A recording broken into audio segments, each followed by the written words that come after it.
immunosuppressed child at home, or who's caring for elderly parents, or who have other issues that complicate their health status. We have to be patient and empathetic and compassionate and deeply respectful of other people's needs and choices right now. Welcome to the Alcohol Addiction Podcast. My name is Lee Davey. I'm not an alcoholic. I refuse to be anonymous. I am someone that doesn't drink alcohol, and I spend every waking moment of my life helping other people do the same. Like right now, my guest on the show for the second week running and the third time altogether, which makes her the most popular person on the Alcohol Addiction Podcast, is Lisa Dinhofer, the crisis tamer and strive coach. The reason I got Lisa back on again, last week, if you watched it, we talked about how to use her knowledge and her experience in trauma and grief to actually help people deal with COVID-19, the lockdown, and everything else that's going on as a result of the pandemic, right? I got her on this week because something had changed this week. I'm currently in California, and the governor's decided that today he's going to start opening some retail stores. So the rules around lockdown are relaxing. And I actually had a text message from Starbucks saying, basically, Lee, get back in the store. We're going to open up again, social distancing. And Liza said to me, are you going to go? And I'm like, hell no, I ain't going to Starbucks to work during this time. Why? Very simply for me, I don't spend a lot of time watching the TV, but when I do wander into the front room and my father-in-law's watching it, CNN is like the Hunger Games right now. The death count is right in front of your face. So I can see how many people are contracting this thing, and I can see how many people are dying, and it's going up. So until it goes down, I am very, very wary about relaxing my standards that I put in place to keep me and my family safe and to keep me and my family from being a risk to other people. Okay. Now, I'm well aware that I'm in a fortunate position that I can work from home. And as I discussed in the interview with Lisa, I'm a freelancer. So part of the work that I do is working at live poker tournaments, interviewing people as an interviewer, as a host and a producer, right? If that company, one of my companies, starts to run live tournaments again in the summer and people are still getting killed, I'm going to have to make the decision to go and do that, because without that money, I won't be able to live. I won't be able to live, and I won't be able to support my family who can't. So I wouldn't be able to support my family, my wife and my kids, but I wouldn't be able to support my wife's parents who can't work as a result of this as well. So I understand that people are going to be having to make a decision between paycheck and health right now. And that is a horrifying prospect. There's also a lot of very interesting mental, psychological things going on right now. As we spend more time in our houses and we don't become afflicted by this thing, there's a strange thing, there's a strange easing off the gas that kind of happens, which I see mirror addiction that I wanted to talk to Lisa about. And also Lisa has a vast amount of experience in this. You know, she was in the World Trade Center in 1993 when the bombings happened. So she is, she got through that, fortunately, and she's able to talk with some authority about how people get through mass horrific issues like this and then have to go back to normalcy. I remember when we had the bombings on the tube and on the bus in London. And I wasn't even in London. I'm like 2 hours away in Cardiff. But, I was thinking to myself, am I ever going to get on a tube train again? And then, I just said to myself, well, yeah, I am. Like, I cannot be ruled by that fear. But if I lived in London and I was commuting on a daily basis through those routes, I would have come to the same decision, but it would have been a much harder process to go through. So we're all on a different individual mission. This is all affecting us very differently. But I just wanted to get together with Lisa and have another conversation about the fact that we all, whether we like it or not, currently right now, our lifespan, our life energy, someone somewhere is putting a dollar figure on it or a pound figure, because they're doing the risk assessments and saying, okay, we have to get the economy back together. People are going to have to die in order for us to get back together again. Whatever we think about that decision, we're in the middle of it. We're going to have to deal with it. It's going to affect it very likely that some of us will go back to work or lax our standards because we feel we're being coerced, or we have to, or we even make a decision to do that, and we'll lose loved ones as a result. So it's a very, very difficult moment for everybody on this planet. And the more discourse we have about it, the better.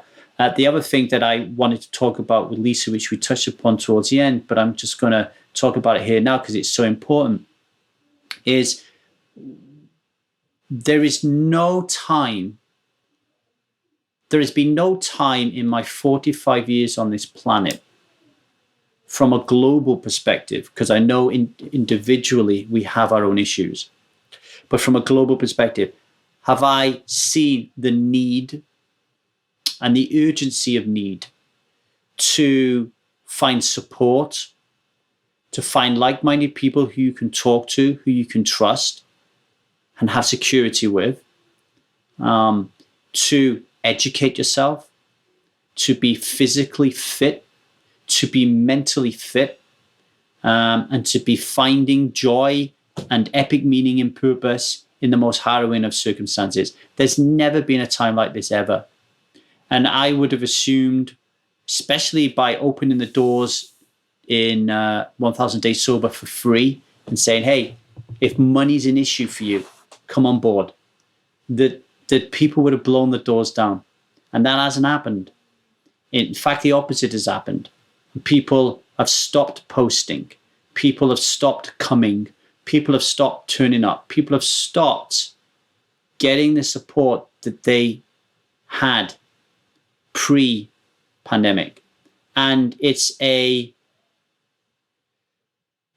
set of choices and decisions which terrifies me, quite frankly, because if you look at the stats out there right now on how use of alcohol and alcohol addiction and drugs and is like on the rise, and the obviousness that post this pandemic there are going to be so many more people isolated, so many more people destitute, so many more people lonely, so many more people grieving, so many more people wanting to numb, so many more people with worsened mental health issues, that things like AA, 1000 Days Sober, This Naked Mind, The Tempest, and I could go on and on and on and on, become even more paramount.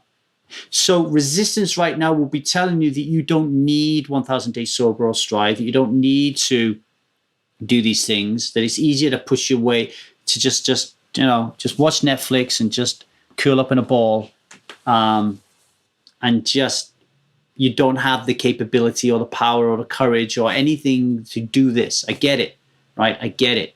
I speak to people on a daily basis who are suffering from this, but I urge you to try through any means possible to break through this and get through to the other side, to reach out and get support, to talk to people about what you're experiencing and what you're thinking about. It's really important now more than ever, okay? Anyway, without further ado, I'm going to hand you over to Lisa Dinhofer. At the end of this podcast, there will be, for you listeners, an exclusive set of show notes that we've just started to create. They're an amazing resource. There will also be a full transcript of this conversation so you can read it instead of listening to it. And there will be a workbook as well, which you can complete, which will really help you out around this issue of trauma, grief, getting back into society, mental health. There'll be a workbook for you. So all you need to do once you've listened to this is get over to www.1000dayssober.com, give us your email address and we will provide you with those resources. Show notes, a workbook, and a transcription so you can read what we are talking about. So without further ado, I'll leave you with the capable hands of Lisa Dinhofer. Lisa Dinhofer, we must stop meeting like this. I know. Or maybe we should always continue meeting like this. I know. It might be actually a very healthy habit. Yeah. Now, I'm in California. Where are you actually? You're in California, right? No, I'm in the Metro DC area. Okay, you're in DC. So I'm all the way on the other side of the country. Well, Governor Newsom here in California is starting to open up the state a little bit today. I don't know what's happening with your state. Are they relaxing any lockdown protocols there? Really not. Unfortunately, we are not seeing a decline in our death rate. We're still pretty high in the death rate and the infection rate. So, of course, that changes every day. So I'm not aware of today changes in lockdown. But again, it changes so quickly, but I haven't heard anything as of today. Now, next week, it could be something different. Yeah, I'm the same. I haven't been paying too much attention to it other than, people talking in the house about what's going on. And that's why I heard that today Governor Newsom was going to start opening areas up, because obviously my father-in-law, who we talked about last week, he's 78, he's a tailor, he's desperate to get back into work. Right. And I want to ask you, I'll tell you about my own personal circumstances, and I want to ask you a question related to it. So Liza said to me this morning, thinking about going Julie's for swimming tomorrow, which is her sister-in-law lives in Santa Clarita. Her sister lives in Santa Clarita. Do you want to come or not? Because last week we went to a family get-together at their house for one of the nephew's birthdays. And I didn't even take a mask. I just assumed we would all be so far away from each other. It would be untrue, probably just sat in our cars, like talking to each other from car to car like we've done in the past. And when I got there, it wasn't like that. People were sitting down together. They started off with masks and then the masks come off. And the argument was, well, we're all family. We all know that we're self-containing and self-isolating. None of us know that we're at risk. So things have got to get back to normal. Why not do it with family? And I felt really uncomfortable around it. Like I wasn't prepared for it. And then I dropped my boundaries, and it was incredible how quickly I dropped them. I could have just said, okay, I'm just going to get back in a car. You get on with it. And I'm just going to stay safe. But I feel a little helpless about it because obviously the people who I share a house with would still be there. So it's kind of irrelevant. I might as well be there. And then when Liza said about going swimming, I said to her, we really need to have a conversation about whether we're relaxing our boundaries or not now, given what's going on. Because the way I see things and what I'm picking up when I look at the telly as I walk through the front room, although they're relaxing the standards and allowing more people to go out, the death rate is still increasing. People are still dying. Nothing's changed since lockdown, right? So why is it all of a sudden that's pre-lockdown, we're all like, fuck, right? Like, Dad, Mom, you cannot go out of the house. You're high risk. Like, just tell us anytime you need anything and we'll go to it. And now all of a sudden we're like, where's Dad? He's at the hardware store for the third time today. Oh, okay. And so I'm thinking that with her dad going back to work, her church will open soon as well, and then her mum will go to church. So I know you went through an horrific experience with 9/11, where people must have been terrified to kind of leave the house. And that's how people are going to be experiencing. And I'm not terrified. I just don't know what the best is to do for my family. And fortunately, I don't suffer a great deal of stress and anxiety as a result of thinking about this. I can cope my body can cope with it, right? But the people out there who are drinking, the people out there that have not developed these abilities to feel and numb through one addiction or another, how did you get back to normal? the city get back to normal? And what advice can you give to people who are going through similar things that I am and worse right now? Okay, so let's unpack this a little bit. So in terms of where we started in terms of the boundaries and the rationale that, well, we're just getting together with family. It's okay. We know that we're all safe. We haven't been going out unless no one in all of those households have not been leaving the house to get food, to do anything. You don't know that. Yeah. Okay, so that is a rationalization that we're seeking so that we can do kind of what we want to do, and that is, again, congregate. So I'm not saying don't congregate. What I'm saying, I'm calling into question the rationalization because clinically it's inaccurate.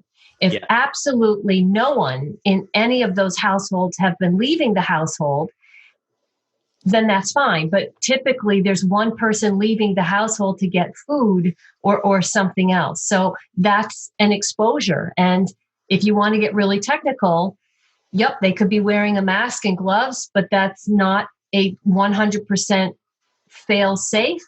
And technically, it might take up to 2 weeks for that person to develop symptoms if they were exposed or, something like that. And then, of course, we have the whole issue about asymptomatic cases. And that's the really scary part of this. The asymptomatic cases and how long into being asymptomatic are you still shedding the virus? And these are things we really don't know yet. There is so much that we do not know yet about this virus. And at the same time, there's growing pressure being put on our lawmakers, but also on each other to, okay, look, we have to get back to life. We have to get back to our jobs. We can't live like this forever. And so the impatience and the escalating lack of self-regulation is starting to create social pressure within families and with each other. And this notion of you're being too rigid, you're just being overly anxious. Families are going to start having these conversations when they begin deciding if they feel safe or not. Can I just add something to that as well, to just give a greater context? Social pressure through text messaging and by verbal communication, by almost like it's like it happens with drinking, non-drinking, with the kind of like it's almost like a form of shaming. Like it's like a very subtle that's what I was just going to say, a form of shaming. But there's something else I noticed as well to add to that. And then you can continue, is that when I went to the garden, I put myself to the other side of the garden with my daughter, and nobody said anything to me, but because everybody else was around the dinner table, I felt a social pressure without anybody even, just the environment was a social pressure. I just wanted to add that in there. Because you're now doing something outside of your tribal unit. Right? You're a tribal unit sitting at the table. And there is a pressure, particularly if elders at that tribal unit at that table are saying, come on, do this, don't do that. Right? So that's a microcosm example of this social pressure. And then, of course, we have the larger examples of people demonstrating in the streets, intimidating other people who don't agree with them, going through with acts of violence that we've now seen break out in so many areas. That is absolutely heartbreaking and a beautiful example of lack of self-regulation. And this comes from that adaptive challenge of what we talked about last time. We are not having a discrete event. We are not like September 11th. It was one day and right away we were into recovery. The crisis part of this is still evolving and we're still in that. We're not in the aftermath yet. And so the fatigue with being in this crisis mode and coping with the crisis mode is really beginning to express itself through mental health challenges, social behavior, self-regulation, all of those things. So when you ask about, how long does it take to get back to a normal, I will tell you that in addition to living through 9/11, several years earlier in 1993, I worked on the 79th floor of the World Trade Center, the tower that was bombed in February of 1993. Wow. And your question really goes more to that because in September 11th, of course, the towers were obliterated. There was nothing to go back to.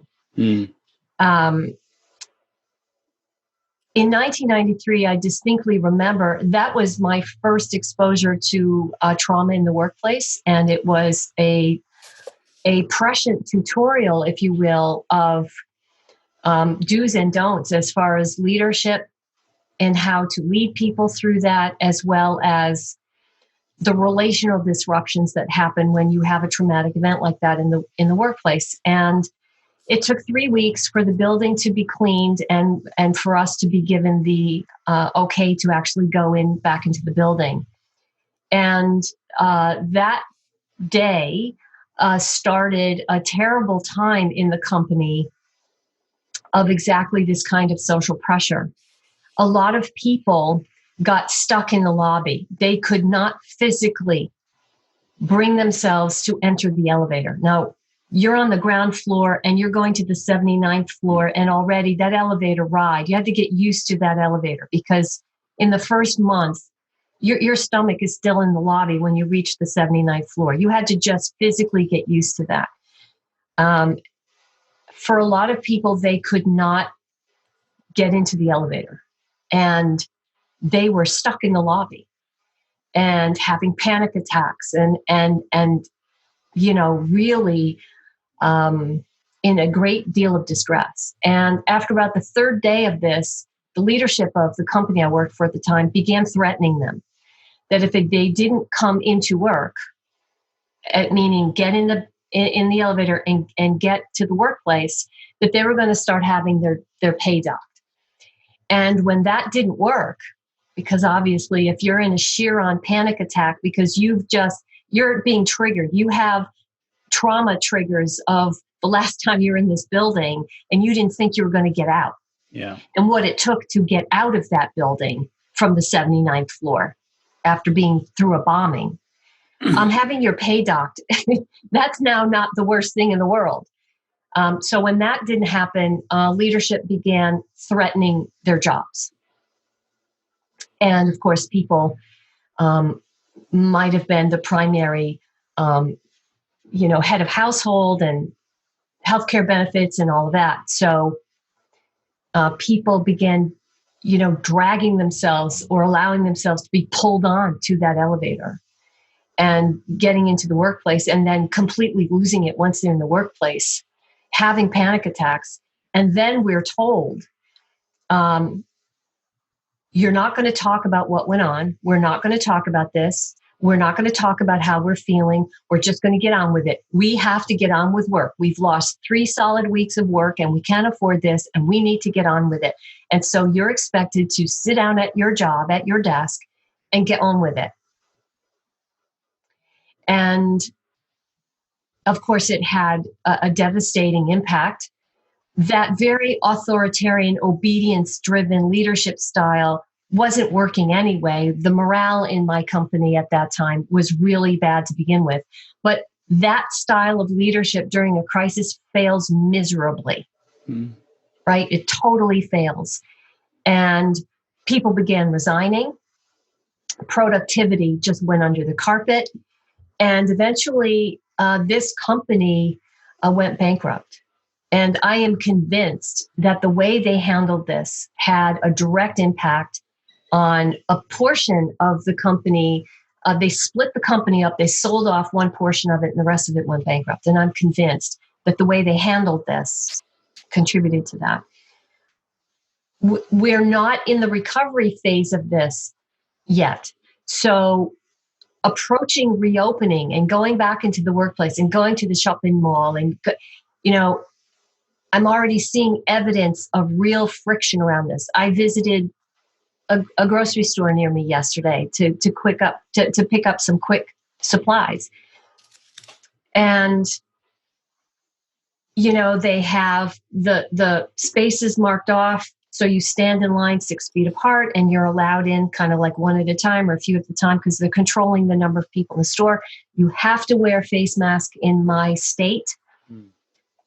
And there was a woman in front of me, an elderly woman in front of me, arguing with the store manager who was standing outside, running this, arguing with him that this is unconstitutional and this isn't necessary, and really giving this man a hard time and complaining that, well, in Virginia, we don't have to do this and blah, blah, blah, blah. And I looked at her and I said, well, it's required here.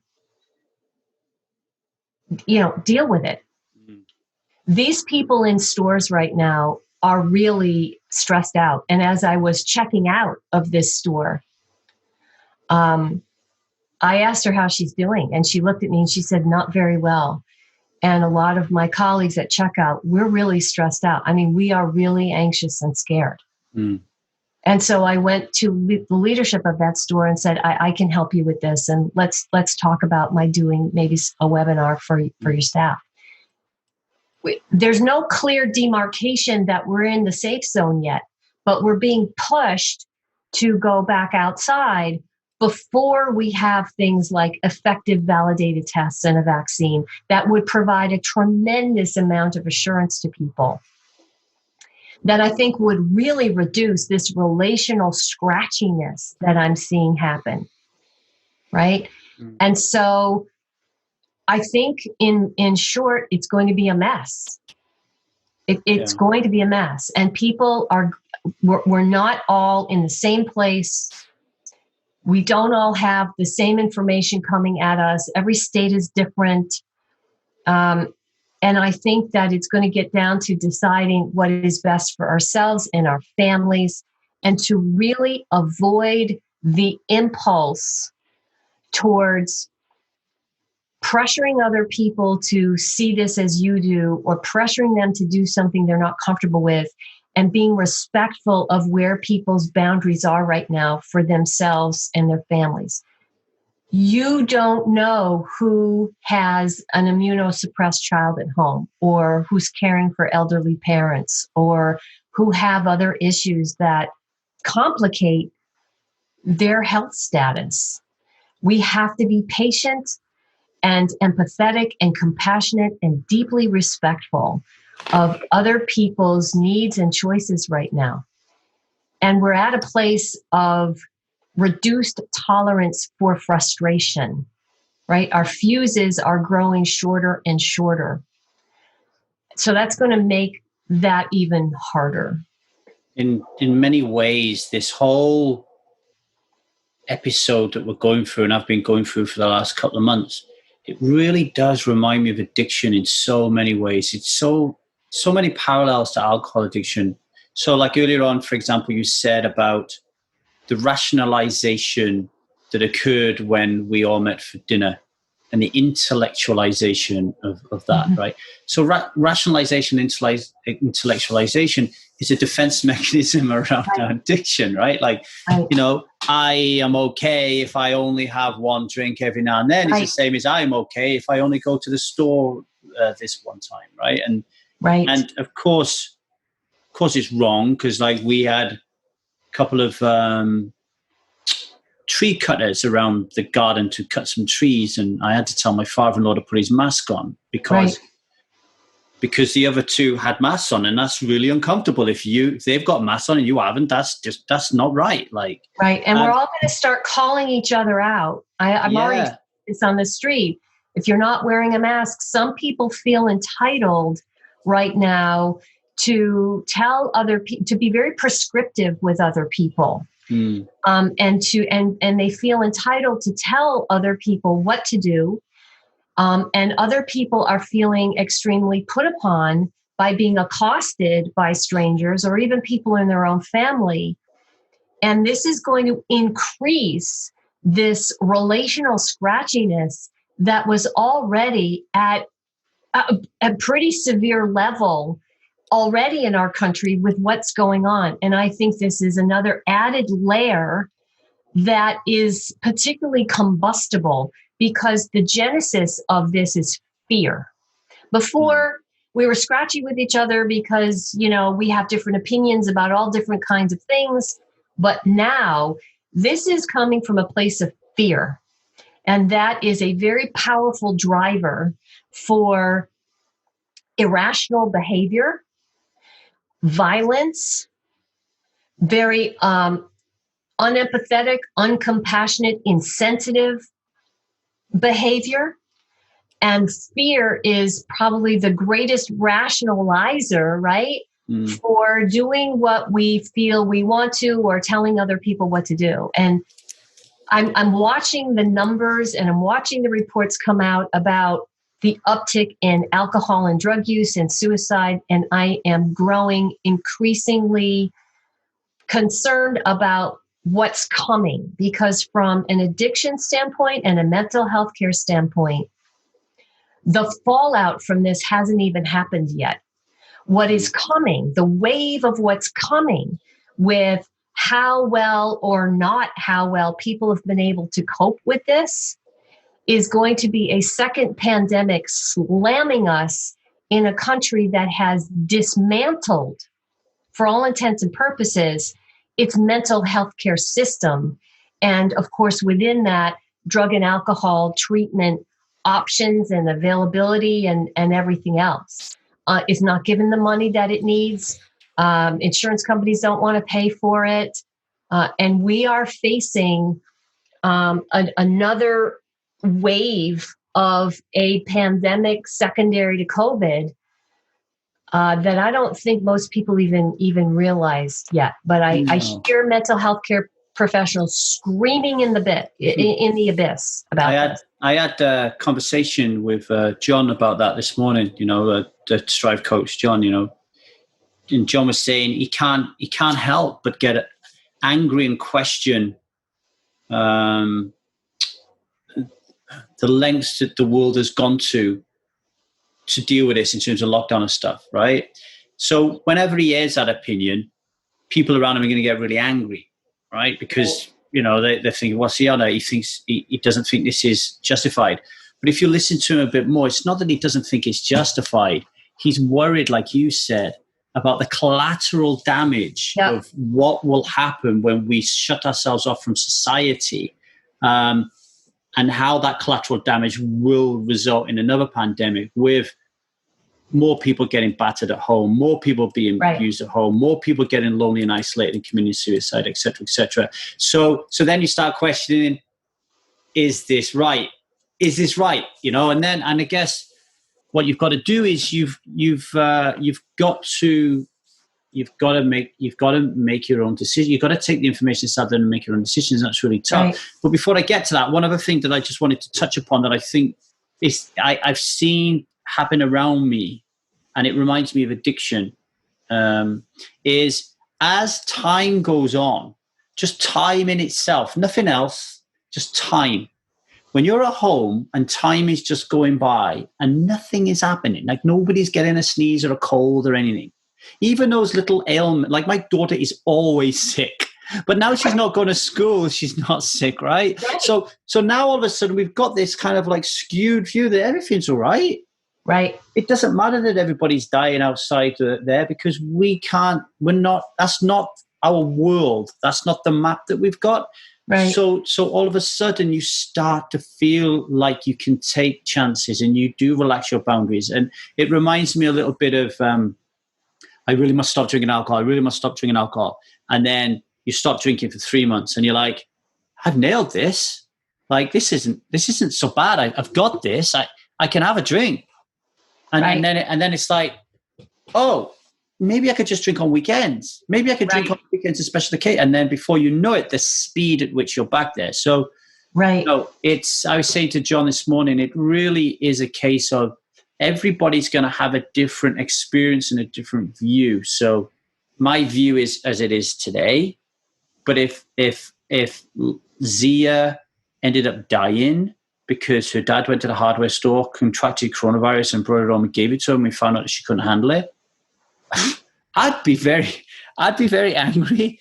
And I'm pretty sure my rules, my personal rules around how I handle this would change dramatically. If we were all in hospital tomorrow, like my rules would change. My reality is different. So I think we have to literally do we have to treat ourselves like a little bit of a business and do like a mini risk assessment. And that's the conversation I'm going to be having with Liza later on is, okay, on this, whether or not we're going to go swimming on tomorrow, what are our rules? What are we willing to do? How far are we willing to stretch this risk? And the question here is, people are forgetting, because this is not a discrete event and the crisis is still unfolding, this is temporary. It's not that you're never going to be able to go to the pool, or you're never going to be able to go to the golf course, or you're never going to be. It's temporary. And it doesn't feel that way. But when you look at the totality of your life, it is. It's temporary. And seriously, is going to the golf course or the hardware store or whatever, is it really that important, more important than your health? And because we can't see this, right? It's not like coronavirus is outside of our door holding up a sign saying, I'm still here. Because we can't see it, we tend not to have a healthy respect for what we can't see.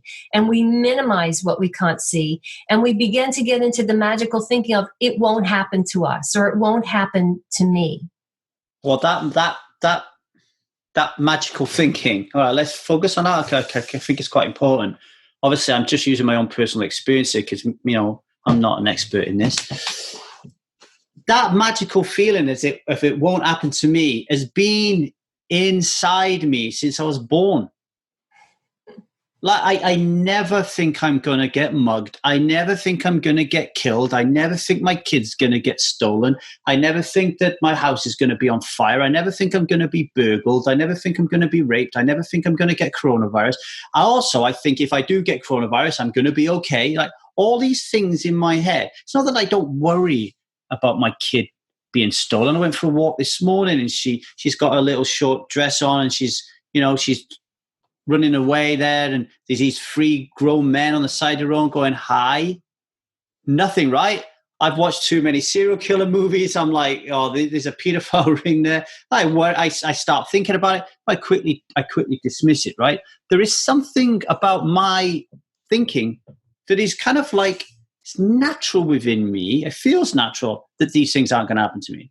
What you're referring to is something we've talked about before, and that is the assumptive world. We all have an assumptive world. And in our assumptive world, we weave a mythology about how much control over things we really think we have. And we tend to overestimate the number of positive things that will happen in our life and underestimate the number of negative things. And we have this kind of mythology that, again, if I eat my broccoli and I wear my seatbelt and I'm nice to old people, nothing bad is going to happen to me or the people I love. Now, I know cognitively that bad things happen, but they happen to other people. And even though I know it could happen to me, in my assumptive world, it's not going to. And if you have an inherently more optimistic viewpoint, it can really increase that element of your assumptive world. And what happens is when our assumptive world is violated or shattered because we have a very unexpected loss, something really bad happens. We get a terrible diagnosis, or somebody we love dies unexpectedly. That assumptive world is violated. It's shattering to have that assumptive world violated. And the scariest thing about that is we realize, oh, I didn't have the kind of control really in life I thought I did, and it could happen again, right? And I think that's kind of what you're talking about. And this rationalization about the masks, it's really, really uncomfortable to wear the mask. And my response to that is, yeah, and it's really uncomfortable being a patient in an ICU unit on a ventilator. So which discomfort do you want to choose? Yeah. The temporary discomfort of wearing a mask when you're out in the store that's going to last an hour, or the really more severe discomfort of being in hospital in the ICU on a ventilator, gasping for air. But choose your discomfort. I want to talk about something else related to that, because again, it's linked to alcohol addiction. When this first started breaking out, my wife was ahead of the curve. We were supposed to go back to the UK. Right. Everything was running all right. The flights were okay. Nothing. This was happening, but it was happening in China, and it just started to hit other parts of the world.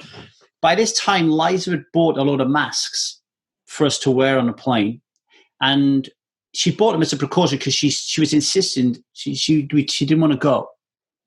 I had to go, but she was insisting that she didn't want to go. Right, she was really, really questioning it, especially Zia. And she buys these masks, and I said, "Did you get one for me?" And she said, "Yeah." And I said, "Well, that's a waste of money because I ain't wearing a mask." Right, now let's unpack that a little bit. Before COVID, the only time I saw anyone wearing a mask would be Asian descent, right? I'm Asian as well, but the only people I would see wearing masks were Asian. We would see it a lot in poker. So we go to poker tournaments, and a lot of the Asian poker players, they would wear their masks, right? Now, the ignorant part of me never viewed that as a health thing. My ignorant part of me somehow went to a space that said it was unnecessary, and my personality type, because I get into this self-centeredness, it's all about me.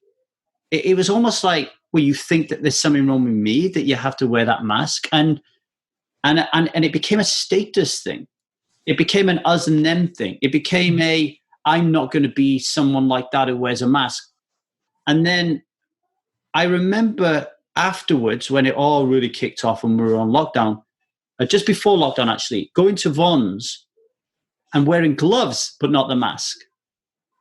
Now I'm going in and wearing a mask. But that reminded me really strongly of not being able to quit alcohol, because if I did, my status within my tribal hierarchy would have been affected, because I wouldn't be like them. Right. I would be like them. So I'm talking about dominant, non-dominant groups.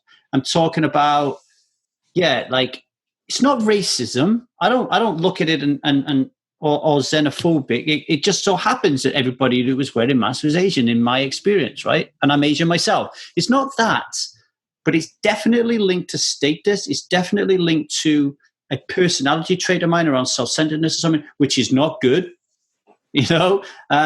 But I would guess that right now there are more men likely to get this or spread this because they are unwilling to wear gloves and wear masks in public for no other reason that they're a man. Well, I think if I remember what I read recently is that more men are testing positive, and they're having a harder time with this. But you can't just look at that one variable. You also have to look at things that we know are starting to complicate that, and that's obesity and age and pre-existing. But to talk about the masks, in Asian cultures, the wearing of the mask is for a very different reason than here. And Americans don't realize really why in Asian cultures they wear the mask. And it really started back in, avian flu and the SARS, and because they've dealt with more pandemics than we have. The cultural standard in Asian countries for wearing a mask is to be protective of others. Mm. It is not to be protective of myself. I'm wearing this mask for the collective good. It's a completely different concept, right? The collective good. There's a higher value in Asian cultures on being part of the collective and the collective good. In Western countries, I think probably the US is off the charts in this notion of individualism and rugged, that rugged individualism that to me is not so rugged, but it's more about self-absorption. And there's not nearly the value of doing something for the collective good, right? To be willing to experience a sacrifice for the collective good. Americans have no self-regulation around that really at all. I mean, it's really difficult to get Americans to accept being told no, because it's good for the collective whole. And that having a higher value than just I want what I want. And in Western cultures, and again in the US, I think people wear masks to protect themselves against others.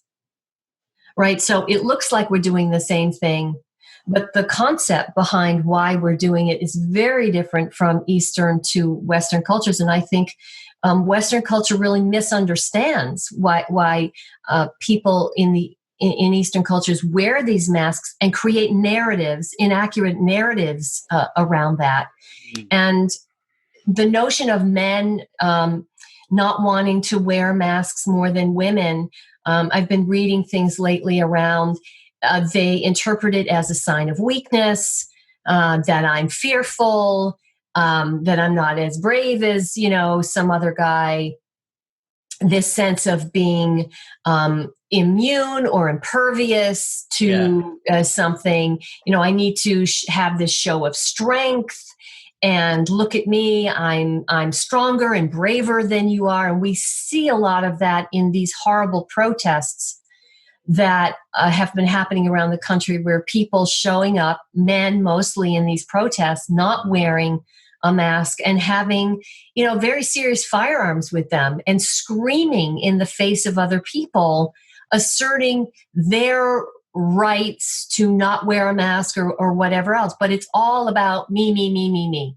There's nothing there about wanting to care or value about the collective well-being. No, and that, I'm using myself as when you were saying about Americans, they're not, American men, you were talking about them, straight away in my head, I got this picture of this big rugged guy. He's got a cigarette in his mouth and a bottle of beer in his hand. He's got a big high-powered rifle in the other, and he's standing next to this enormous, massive car that could fit 100 people in it, which I've got a million of them down the driveway here, that just blows shit into the atmosphere. And it's just like, I'm okay, Jack. Like, nobody's going to get into my house, type of thing, And what I want to, for people listening, I want to make sure that I'm not making excuses for my behavior. I want everyone to know that I'm very aware of my self-centeredness, right? I am. But I'm also aware that I didn't wake up one day and decide to be self-centered. It's abhorrent to me.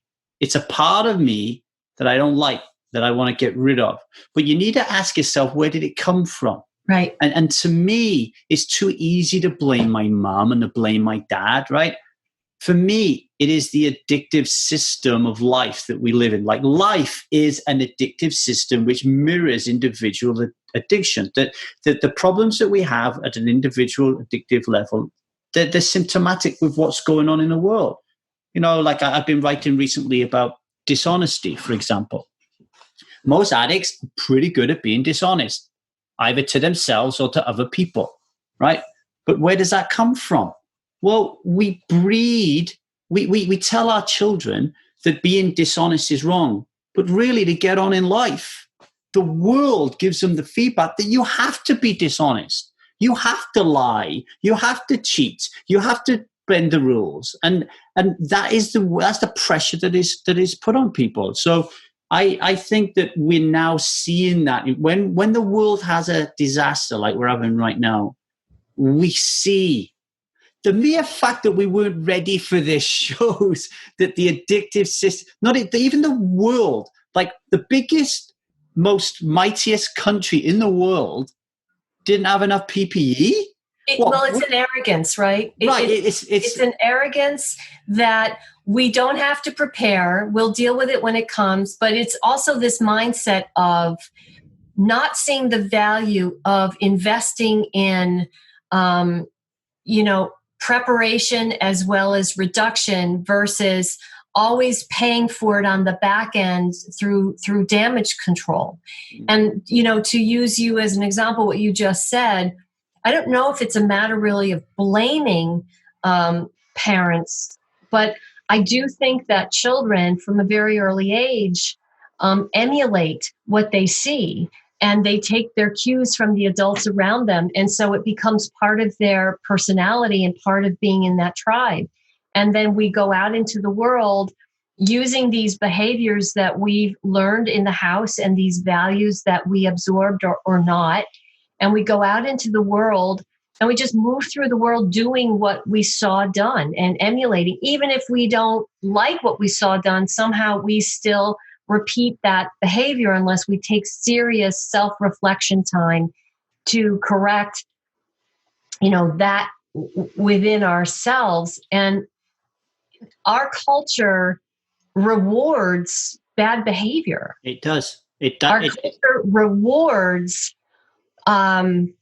putting yourself above somebody else, taking for yourself and not leaving enough for anybody else behind. Our culture rewards that. You go to a place like Denmark, and that kind of behavior will get you shunned. In Denmark and Nordic countries, putting yourself above someone else, being a show-off, wanting to take more than what others have, that is not part of the culture there, and it is not embraced. And you're not going to be invited to a lot of people's homes. No. Where in those cultures, connection through terms like hygge and in Sweden, fika, which is kind of the nickname of coffee break, but it means collective restoration. And it's something that happens every single day in companies to build social capital, right? So they had no problem sharing coffee virtually because that is valued in the workplace every single day, right? And collectively joining together for the purpose of being together, that's kind of a loose description of hygge in Denmark and other countries.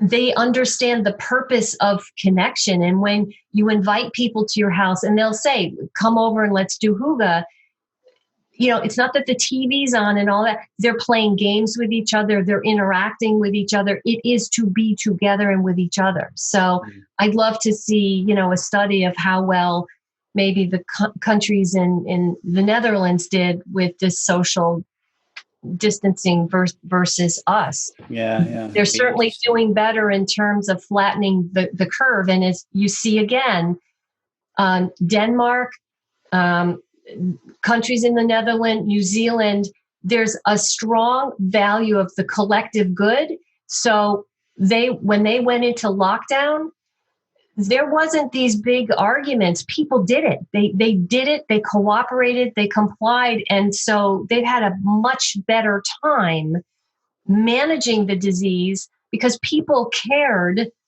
and wanted to comply because of the collective good. You don't see that behavior here. It's just not part of the American DNA culture. A good example of your about how the world rewards bad behavior, which links into my belief about how the world is this addictive system and dishonesty is a part of that, is I had a guest on, I think it was Rinat Strauhofer, and she talked about how amazing it is for a person to tell their employer or a new employer, or even have it on your CV, I am a recovered addict.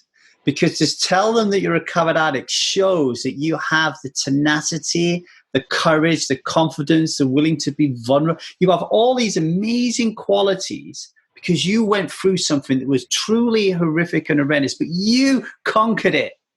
Yet you are encouraged by society to never, ever share that, to be dishonest and to tell people that you have no problems, that you've never had an issue because you won't get the job, right? So, I mean, that's just like one example. And the other thing he said about, our kids reflecting our behavior. Like, we've really got to be switched on about this. My daughter, she's 3, right? And she's always like looking in the mirror, and she'll put a dress on and she'll put the sleeves down and she'll go like this, and she's doing all this. And I'm thinking, where did she get that from? Like, my wife doesn't do that. She doesn't watch TV. And then, Liza will say, well, it's you to me. And I'm like, you're kidding. I never look in the mirror. This morning, as I give her a toothbrush and I tell her to brush her teeth. And as she's doing it, I start looking in the mirror and I start plucking grey hairs, right? I don't think it's a vanity thing. I just like finding grey hairs and plucking them out of my head and my moustache, up my nose, wherever I can find them. It's like a little hobby of mine. I like it. But then I realize that she's watching me. And I am the person who's always looking in the mirror. But I had no idea that it was me looking in the mirror. So being more aware, Strive and 1000 Days Sober, and the conversations we have about being human, about being parents, about being vulnerable, about sharing these, what you might see, you might feel are like nonsense. Why do I want to hear about Lee's story about him plucking these grey hairs? Just talking about these things feeds conversations that gets you to be more introspective and gets you to be more aware of your behavior. So you can say, I am being self-centered. You can ask, why don't I want to wear a mask? All these things will help you when it comes to making that decision, which we're all going to be faced with right now. Should I leave the house or not? And I just want to lead on this and then pass it over. Another way of maybe looking at Zia's behavior when she's looking in the mirror is a very positive expression on her part that she likes what she sees. She has a very positive view of herself. She likes what she sees, and she feels very uninhibited in front of you or anybody else to play with what she sees, which children do all the time. Children love making funny faces, and they like, aping and primping and doing all of these behaviors to be silly. This is a child that's happy. This is a child that feels free. She likes what she sees in the mirror. I think it's really very healthy, and you'd be surprised at what children pick up looking at their parents. I'm sure that when Liza gets dressed before she leaves the house, she at least looks at herself in the mirror and, checks to make sure she doesn't have lipstick on her teeth or whatever. And children pick up on that, and the little snippets of TV that she might see it could just be an advert, right? Like, women in movies do that, right? And it's really not, I think it's a good thing. If we're noticing in your daughter that when she looks at herself, there's not positive expressions, or she won't even look at herself in the mirror, I'd be worried about that. Right. Balance it then, Lee. Stop stressing so much.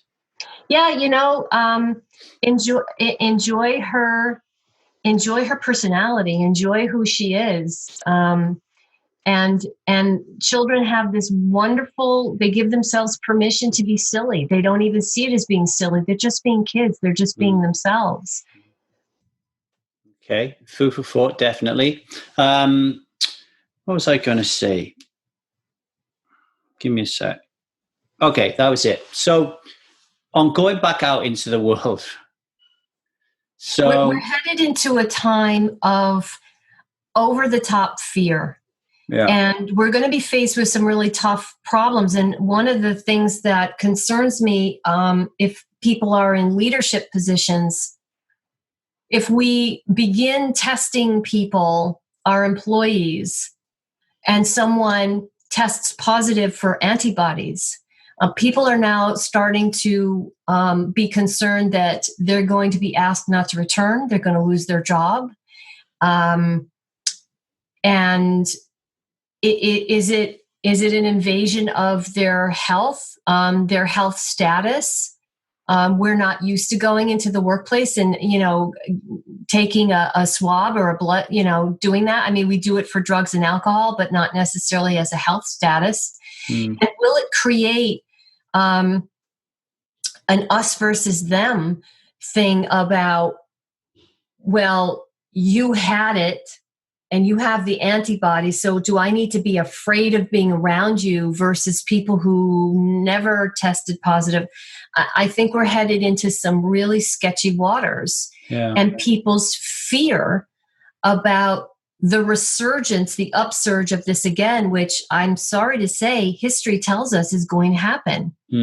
And so everyone returning to work because they feel this pressure to do that before we've really gotten the medical aspect of this under control, like what happened in 1918. I think we're almost bringing on our own difficulties because we're not committed to being patient for as long as we need to be, and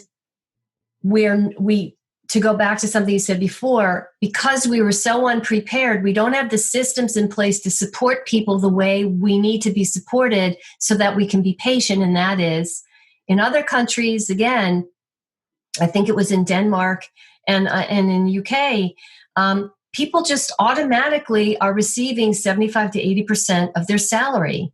There's none of this framework of deciding who's deserving and going through these circle of hell application systems. People are being taken care of financially. We don't have that here. If our system could somehow get its act together and support people financially the way they need to be supported so that they can stay home, we would be in a much better place. But we don't have any kind of system preemptively in place. We're so unprepared for something like this, and we're unprepared for handling the disruption of a large, unexpected event. Whether it's a virus, whether it is, God forbid, a terrorist attack that upends a city. We just don't believe in putting preventive measures in place, investing in prevention. We would much rather have to spend the money when we have to, but then it's always more expensive down the road and the damage is worse. It reminds me when I worked on the railway, you'd always have to, before you did anything, you'd have to do a risk assessment. And if you look at London Underground tubes, for example, there are some platforms you cannot get onto the rail because it's like a glass partition, right? And it opens perfectly with a train. Now that's like a perfect system to stop suicides, right? So you say, well, why isn't that at every station? And it's because they've done the math in the risk assessment, and the likelihood of someone trying to commit suicide is not commensurate with the amount of money that you would have to spend. So you put a dollar figure on life and you let people die. Absolutely. And it's the same on the railway when we make decisions on how far we go to protect our railway workers. No, we're all right with 1 or 2 dying a year, right? I mean, that's what happens in the risk assessment. And that's what's going on now. I mean, for me, I'm fortunate at the moment that I can work from home. And because of that, I actually have not even been to the supermarket for like a month. Now, if the people that if some of my freelancers start running live poker tournaments again, which are a horrific breeding ground for this type of stuff, but if it happens again, I'm going to have to go because I need that. I cannot live without that money. I cannot feed my family, and I ain't relying on the government. Right. So what I'm saying, I guess, is for me, like my advice to myself is I'm not going out until I see something on the TV that tells me that that the death number is going down, not up or plateauing. Right. It's not just for me. Like, I know I'm not in the age range that's particularly at risk, but I am currently living with 2 people in their 70s, and I don't want to give it to them. But if I do have to, and also if flights open up transatlantic, I will take the risk and go see my son because I haven't seen him for over 6 months. I will isolate myself when I'm over there, and I'll isolate myself when I come back. That's me. That's what I'm doing, you know. But if I had to go to work every day, if I had to, I'd have to. But I'd have to take real precautions. I'd have to speak up if I felt that my lords and masters weren't putting our safety first, I wouldn't keep quiet about it, saying that. A lot of people are going to be in the position of choosing their paycheck or their health. Because there are people who work in the workplace who are immunosuppressed, who are pregnant, who take care of immunosuppressed children or elderly parents. And we're being collectively put in a position where we're being told, make the choice, your paycheck or your health. And that's putting people, it's a false question. We should never have to be making that decision, but we're being forced to make that decision because we did not have the systems in place to help us the way we need to be supported right now in order for us to be patient enough to whip this under control. So we're essentially being told we're going to reopen, and if we see confirmed cases and death spike, well, then we'll reclose. But so that means people got very sick and died in our experiment. We had to reopen. And then all of a sudden we'll close when we see that. So, what do you say to those families that your loved one, had to serve as a sacrificial lamb? I think that notion is horrific, and I don't necessarily think people are thinking that through, because whenever they say we have to get back and we have to do the, they're never including themselves as being one of those people who will get really sick and maybe die, or their own children. It's always somebody else. Yeah. Right. So we're in for a hard time relationally. And I think for people struggling with addiction issues, if they don't allow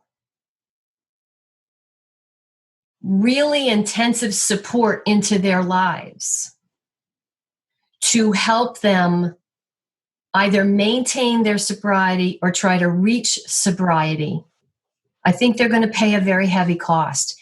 And they have to allow it. They have to allow that support into their lives, and they have to make the decision and not use this event as, well, this is just too much for me. I need to drink or drug or whatever it is you do until this is over. And then I'll make the decision when this is over. It's just another rationalization. This is the craziness of addiction in an addictive system, right at the same time as a pandemic, right? Because if you use 1000 Days Sober and Strive, our little community, as an example, and there's a lot more out there that are bigger than us, but if you just use ours as an example, the advice that I would now give people as people are worrying about entering the workplace and going to see brothers and sisters and all that kind of stuff, my advice would be still continue to only go out when you absolutely have to. When you do, take all the precautions that we've read about and that we've been doing anyway. The other thing is, at all times, try to keep yourself as strong immune-wise as you can. So like eat well, exercise, etc. Keep your mental health as tip-top as you can by finding creative things to do while you're at home. Really, really super important. Get, stuff that you've never had the time to do before. Be grateful and all that kind of stuff, right? Well, here's the thing. For people struggling with addiction, alcohol and opioids and all of that, they are at higher risk of contracting this illness because they are already immunosuppressed. Right, yeah. Alcohol and drugs suppress your immune system. So you are at higher risk of contracting, and then you are at higher risk of not being able to fight this. Yeah, and particularly for people who abuse opioids, what happens there is it lowers your oxygen capacity to begin with. You're taking in less air. That's what those drugs do. It suppresses your breathing function. And so people who abuse those don't even realize necessarily they're short of breath until it gets really serious. And it's harder to treat biologically, medically, people who abuse alcohol and drugs because there's already damage on board. Yeah. So if you are in that community, you're taking proactive actions to build up your immunity and protect yourself because you are at higher risk. That is a fact, and you need to accept it. And on that angle as well, just to finish off, was support. So loneliness and isolation, depression, suicidal tendencies, all that kind of thing. Like, you need to get the support as much as you can. So all of those things that we talked about. So at Strive, then, we opened up twice weekly meetings. We've allowed people to come on board free of charge. We're giving away all of our workshops for a month free. We're putting on more stuff for people. We're doing everything we can to provide all those things for people. And guess what's happening right now in the middle of the pandemic? Everybody's running away. So everybody is isolating more. They're not using the things that are at their disposal. They're either isolating and running away from it, or they're finding things in their life that are more interesting. Whatever it is, there's a struggle going on right now. And it surprised me, Lisa, I'll be honest. I thought this is going to be a time where we'll open up for free and a lot of people come in and get a lot of help. And what's happened is the opposite.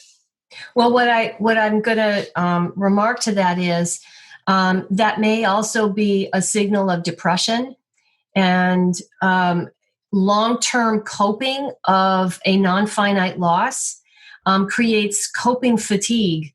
And so if people are in a place of coping fatigue, they become apathetic, depression. They're not necessarily going to reach for the things right in front of them that could help them. And this is the mental health challenge. Yeah. You can lead a horse to water, but you cannot make that horse drink. And when people are in a state of depression and extreme despair or sadness or anxiety, they're less likely to reach out. And that's the hard thing to watch when that happens to people that we love and care about, and those people we know that are out there that we don't even know. And it's why that one-on-one contact, somebody calling someone else and looking at them and saying, come on now, someone that they know, that they have a personal relationship. I'm worried about you. I know that you're not saying this, but I'm worried that you're drinking, or I'm worried that you're doing drugs, or I'm worried that whatever. And I'd like you to be honest with me right now if you're doing that. But if you cannot, I want to make a contract with you that you are going to reach out and get some help, because this is going to drown you before you even know you're drowning. And that personal connection right now with people is just so important to help pull them out of the hole of depression and isolation and anxiety and, fatigue, mental fatigue. Yeah. And if you're listening to this, folks, Strive, wonderful people like Lisa, myself, we're all here to help people, to give you space, to let you talk, to give you advice if you want it, learn more skills. There's so much going on, 1000 Days Sober, so much going on at Strive. So please, please, please, as much as resistance is trying to drag you away from these things, try to fight it and come on board. Don't let money be the thing that stops you, because that's not stopping us bringing you on if you don't have any money right now. Okay, so just reach out and go to www.1000dayssober.com and you'll find out how to get in touch with us. Lisa Dinhofer, pleasure as always. Really enjoyed having you on this week. Love it. I love it. Take care of yourself. Bye-bye. Bye-bye. Thank you for listening to the Alcohol Addiction Podcast. Now, before you run away, just a few things, okay? So, the next time we run the 1000 Days Sober experience, our program that guides you and helps you to become 1000 days sober. So that's 2.7 years, folks, right? It's the only long-term program in the world where we're with you constantly to help and guide you through the 6 stages of the Strive model for change. We get you through being stuck. We get you through thinking and the ambivalence around drinking alcohol. We get you through the research phase of making some change. We get you through the change. We manage you through that change. And then after that, with alcohol in the rearview mirror, we help you to evolve, to live a fulfilled life, to do that incredibly important post-recovery work, which so many people, so many organizations out there dismiss or just don't even cover at all, right? So we got you back for 1,000 days. The next time we run an experience will be in July. But do not wait until then. The best thing that you can do right now is to get over to www.1000dayssober.com and sign up to be a member of Strive today. Okay, it is £40 a month subscription. That includes the 1000 Days Sober experience. It includes online workshop. It includes online meetings. It includes guidance from our ambassadors. It includes one-on-one meetings with our incredible Strive coaches who are skilled at a vast array of important elements of your life that are going to drive up and increase your physical and mental health. And by joining now, you get used to the environment, you get used to the community, you get used to the people, and by the time July comes along, you'll be firing on all cylinders, kind of roaring to get into the 1000 Days Sober experience. So do that today. Really, really important. If you want to get the show notes for today, the show notes are exceptional, folks. You get the show notes from today's episode. You want to get a full transcription of today's episode, and you want to get a special workbook that will give you some fun and interesting questions based on today's episode that you can help, that will one-up your life, right? Then get over to www.1000dayssober.com. You will find the link there and sign up, give us your email address, and we will give you these things free of charge, okay?